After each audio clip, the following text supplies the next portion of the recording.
প্রধান বিচারপতি ওবায়দুল হাসান বলেছেন, স্মার্ট বাংলাদেশ গড়তে হলে জুডিশিয়ালকেও স্মার্ট হতে হবে। সকালে দিনাজপুর আদালত চত্বরে বিচার প্রার্থীদের জন্য বিশ্রামাগার উদ্বোধন শেষে তিনি এসব কথা জানান। তিনি আরও বলেন, সংবিধানে অধিকার পাওয়ার বিষয়ে যে কথা বলা আছে তা প্রতিষ্ঠা করতে প্রধান বিচারপতি থেকে সহকারী জজ পর্যন্ত সকলকেই কাজ করতে হবে। বাংলাদেশের অধিকার এবং ন্যায় বিচার প্রতিষ্ঠার যে আন্দোলন, সেই আন্দোলনে বিচার বিভাগ জনগণের সঙ্গেই আছে।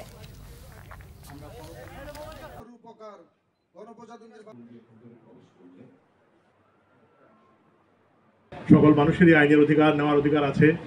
সংবিধান তাদের সেই মৌলিক অধিকার নিশ্চিত করেছে এবং বাংলাদেশের সংবিধানে তাদের অধিকার নেওয়ার যে কথাগুলো বলা আছে সেইগুলো প্রতিষ্ঠা করার ক্ষেত্রে আমরা যারা বিচার বিভাগে কাজ করছি, আমার থেকে শুরু করে প্রধান বিচারপতি থেকে শুরু করে আমাদের একজন অ্যাসিস্ট্যান্ট জাজ পর্যন্ত সকলেই একই কাজে আমরা নিবৃত আছি এবং বাংলাদেশের মানুষের অধিকার প্রতিষ্ঠার যে আন্দোলন, ন্যায় বিচার প্রতিষ্ঠার যে আন্দোলন, সেই আন্দোলনে বিচার বিভাগ জনগণের সঙ্গে আছে এবং জনগণের অধিকার, ন্যায়ের অধিকার, সেই অধিকারটি প্রতিষ্ঠিত করার জন্য আমরা যে পদক্ষেপ নিয়েছি, এই ন্যায়কুঞ্জ প্রতিষ্ঠা একটি সামান্য পদক্ষেপ মাত্র।